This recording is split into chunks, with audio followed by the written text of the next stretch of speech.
So what we're going to talk about today, we're going to go over the high school courses and grades, dedication to the sport, the degree and college choices, how will coaches find the athlete, the recruitment calendar, and then once coaches has found the athlete, and then the reward at the end, of course, is the scholarship.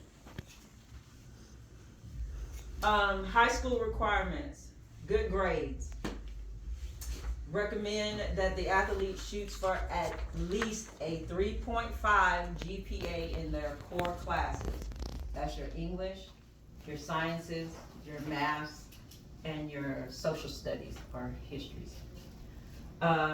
Make sure they're enrolled in the required courses, and the counseling office can tell you whether or not they are enrolled in the required courses for college. And then once they get to, I believe it's their junior year, need to make sure that they're enrolled in the clearinghouse, NCAA clearinghouse. And then if the athlete is interested in a private school, that's the NAIA. They also have their own clearinghouse as well. And then we recommend the students, please stay out of trouble. I found that filling out the applications for college, most of them will ask, have you had any disciplinary or legal issues? Now, whether or not they can find out for sure, I'm sure they probably can, the reason they asked the question, but I found that on a few of those applications, they will ask that question. So. One of the points on the GPA, she mentioned the 3.5, that is not a showstopper, but it's highly encouraged. The higher the GPA is, the better off your chances will be. We've had people tell us if you've got a 3.8 in some of these institutions, they will give you a full ride. We were all for a full ride. We just didn't want to go to Virginia. Again, that 3.8 is kind of where they're looking at, specifically in that NAIA scope, because they don't offer, they do offer packages. One of them will offer packages, she'll get into it in a minute. And they will just give you a lot of money based on your academic and some other stuff. But again, that 3.8 is what they're really looking for. Again, it's not a showstopper. It's kind of like a scale. If your GPA is up here and the athletic numbers are kind of here, they will balance each other out. If you can get both of them up here, that's a win-win. But if there's an imbalance, make sure that at least one is higher than the other. If your athletic skills are here, try to keep that GPA no less than a 3.0.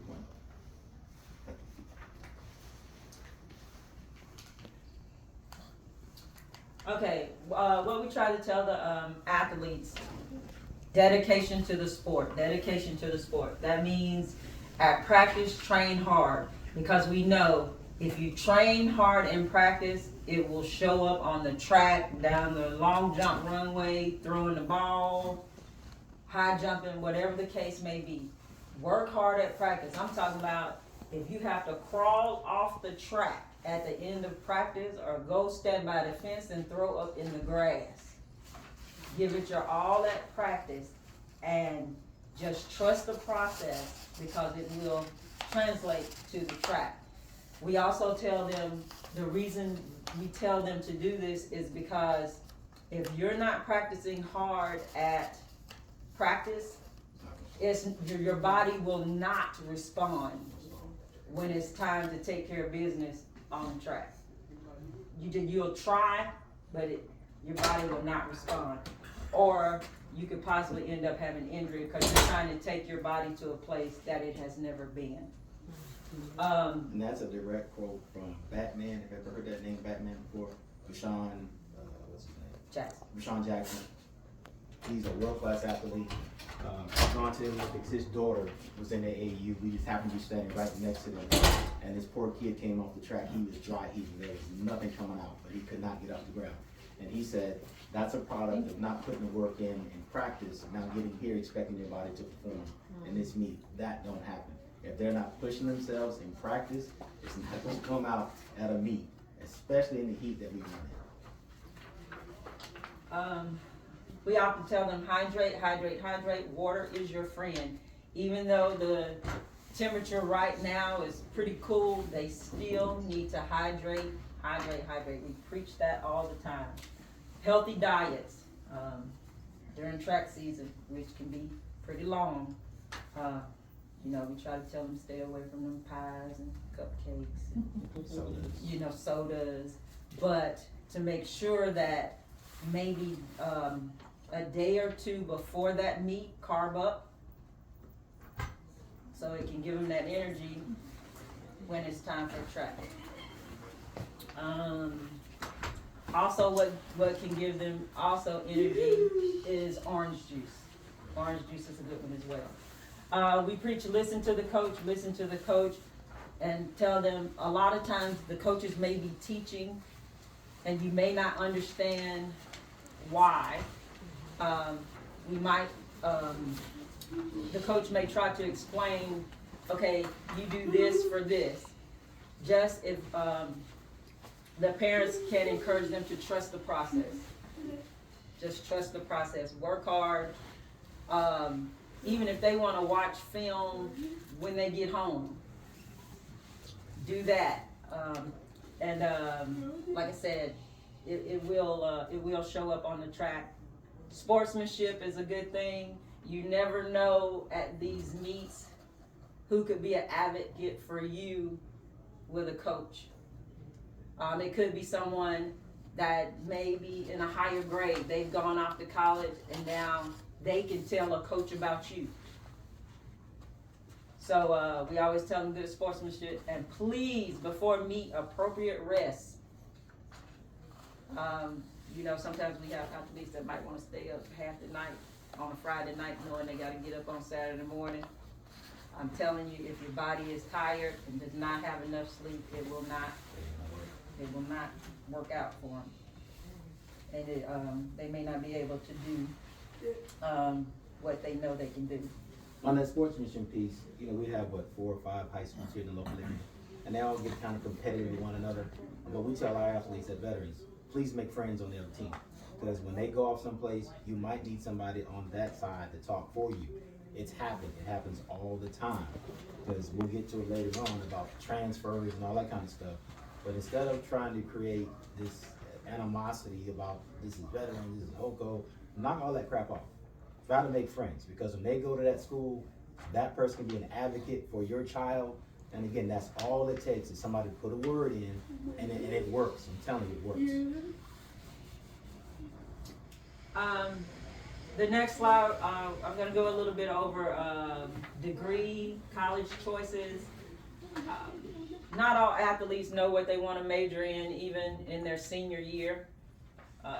And that's okay, because usually by your sophomore year, you probably done figured out what you wanted what they want to do. But if the athlete knows now, look, I want to be a psychologist, or I want to be a neurosurgeon, whatever the case may be,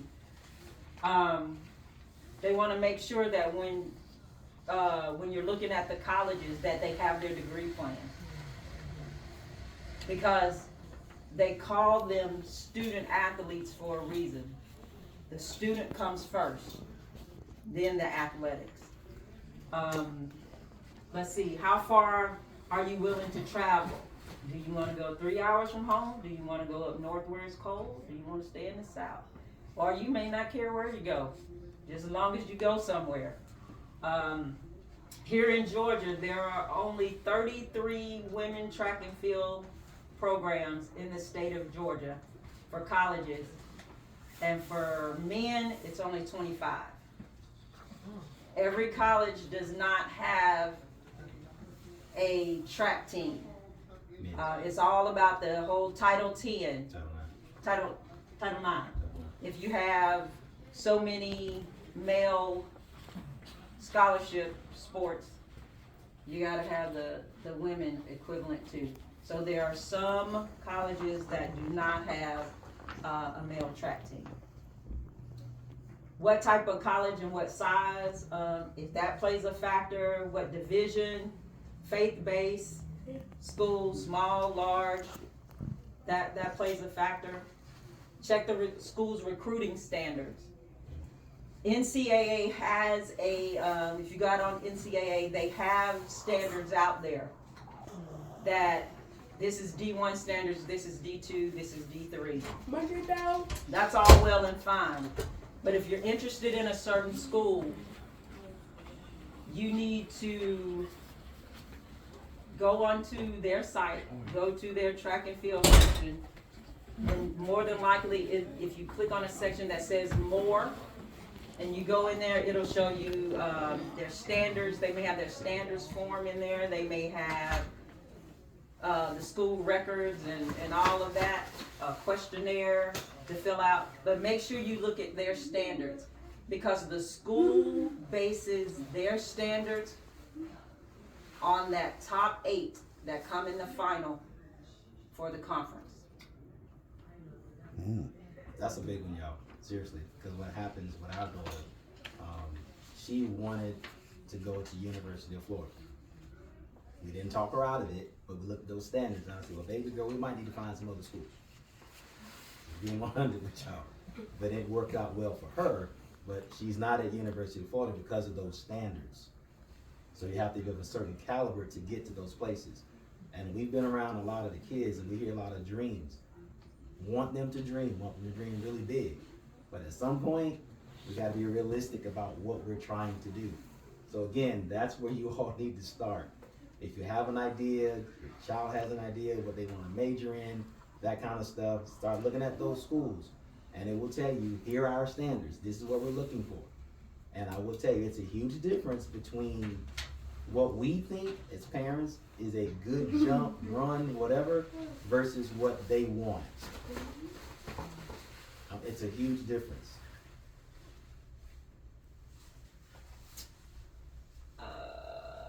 Also, the athletes, parents, you can go in and see.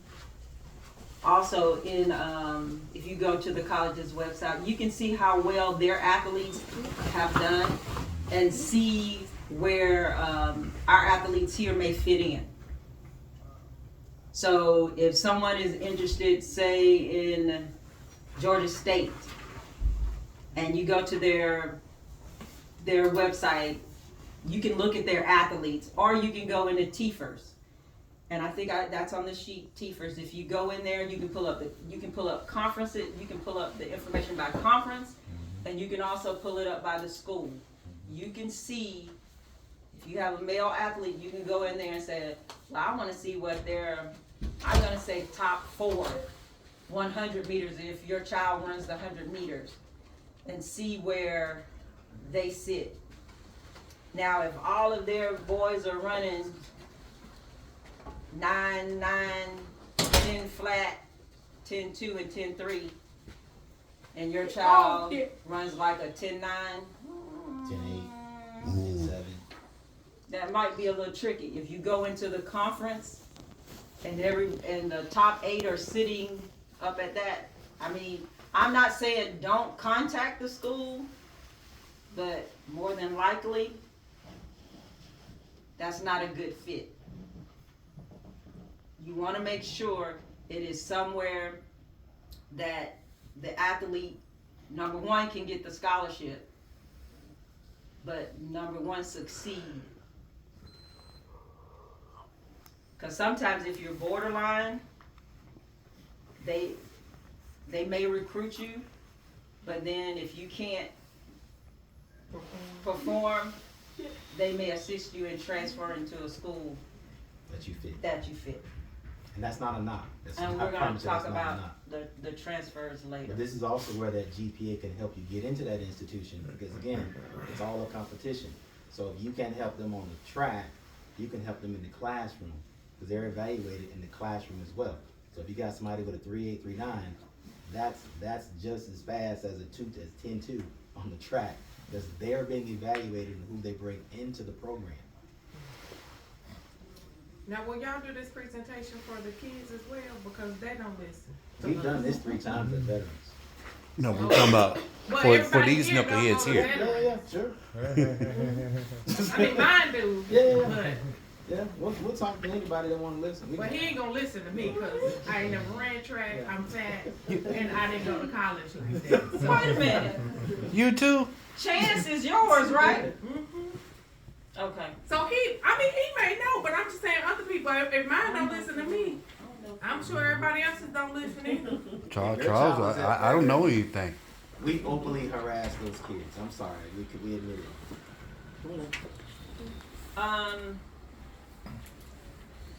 When it comes to visiting the colleges, you can do as many what we call unofficial visits as you want to, where you just go online to the college and they say, do you want to do a visit, and you schedule a visit. Or if you just want to take your car and ride around the campus or whatever the case may be. The one where you just go online and they have a section and say, would you like to schedule a visit, and you schedule a visit, that's where you kind of see the academic office, and they talk to you about the academics. They'll take you around, you'll look at dorms, you'll look at all of that. But usually during those visits, you will not see a coach. Unless you have probably been talking to a coach at that school and you say, hey, I'm coming for an unofficial visit, and they might say, oh, well, okay, just let me know when you're gonna visit or whatever the case may be. We did a few of those, but you can only do 5 official visits. That is when the coaches invite you and the school is paying for your hotel, Everything. pants, and then you may not see your athlete for all day because they're with the other athletes. And so that's an excuse from school. Yes. From their school. That's excused. That's excused. I'm sorry. That's excused. Yeah, Yes. I Yes. said unexcused. Yes. So, Okay. so you're only allowed 5. Total for a year or from Total 5. total 5? Total 5. From, Your high school career. Yes. thank you. Total 5. Well, that's not fair. And that's like one a year. But you got to understand though, how many coaches you think are going to invite you To pay for it. Yeah, pay that's for true. it? True. So, so you get 5 of those, and like I said, during that time, and make sure you tell your athlete. And if Coach Hoy wants us to brief the athletes, we can. But when they go on those official visits and they're hanging out with the other athletes, they're being interviewed. They're being observed. So if they think, okay, now with the athletes, hey, how y'all party around here? Hey, where the clubs? They go back and they tell the coaches, that person's not focused, or I don't know if that person's gonna be a good fit.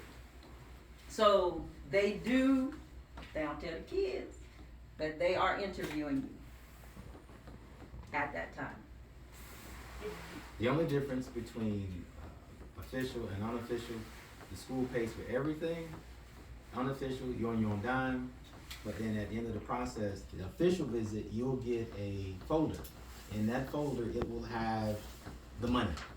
This is what we're going to offer you. Sometimes. Sometimes it may have the money, and then sometimes it may, I need you to hit That's these the other times, piece. or I need you to hit these marks. And that's why it's so important to go on those unofficial visits, because that information is absolutely free. So when you're there, say, what are you looking for? What are your numbers? And they will come out and tell you. Again, don't let the numbers scare you, but that becomes now where your child has to kind of find out where they fit in. That is the only difference on the unofficial and the official, but you only get 5. So be very cautious about where you go. And we did a little something different. We kind of selected our finalist list, and that's where we were going to go. We did not, because we had offers everywhere. It was like, no, not going there, not going there. And we'll get to it later, but be careful how you communicate with these coaches, specifically the athletes. She'll get to the email in a minute, but it's very important. You could lose an opportunity by just simply not saying respectfully at the end of your email. Okay, how many schools should an athlete contact? 30 to 40. Why is that, sir? That's a little. Yeah. And I'm gonna tell you, I put that in there because that's on the low end. I'm telling you on the low end, but honestly, About 40 to 50. no. Higher? I've had the recruiting process that we talk with. Well, They're looking more on the lines of 80 Oh, because even though it's a numbers game. 30 to 40 is a lot. That's a lot. But by the end of our process, we were up to 99. 99 schools, and you're talking about hundreds of emails and all of these phone calls. So you're going to have to keep track because you want to make sure you're talking to the right. So it is a lot. I'm not even gonna sugarcoat it. It was like having a job. For me. Not my daughter. It was like having a job for me. Because whenever there was an email, I'm tracking and I'm keeping who was emailed and everything like that. So I'm saying 30 to 40. But we ended up talking to 99. So that's quite a bit. and I would say 30 to 40 on the low, absolute low end, because the school, they're recruiting your child, but they're also recruiting 20 others for the same position. And so the mistake that I'm hearing now is that we've got a couple of athletes, oh, I want to go to that school, and they're locked in on that school. Well, that school is locked in on 20 other kids. And so they're waiting, hoping and praying, I get that slot, not knowing that they're competing. That's why 30 to 40, give yourselves a chance. Because again, make that list, give yourselves a chance. Because if you want that one and it don't come up, And what grade should they start that? We started 10th grade. Okay. Now, a lot of coaches were like, oh my God, you guys are early. But I'm telling you, it will come up so quick because in 10th grade, it was kind of like slow pace. But then junior year, it picks up. Our goal was to have our daughter signed before she ran her senior year. So her senior year, she was like, whoop, No stress. none whatsoever. Yeah, good. So the key is what we try to tell them because well, we'll get into it in a later slide. I'm gonna try to press on, but then we'll get more in depth into why we say what we say. Okay. Whatever students your athletes, whatever school your athletes really feel like, hey, once they start talking, I think these are the ones I really want to go to, and these are the ones that the coaches are really hounding and pounding. You will have to apply to the college and get accepted before signing. So what happened to us, we had narrowed it down to 5 schools. In August of 2022, yeah, 2022, we were filling out those applications to get accepted. And then, once she was accepted, called the coaches and said, hey, she's been accepted. And then it was left up to her. She went to one official visit. She had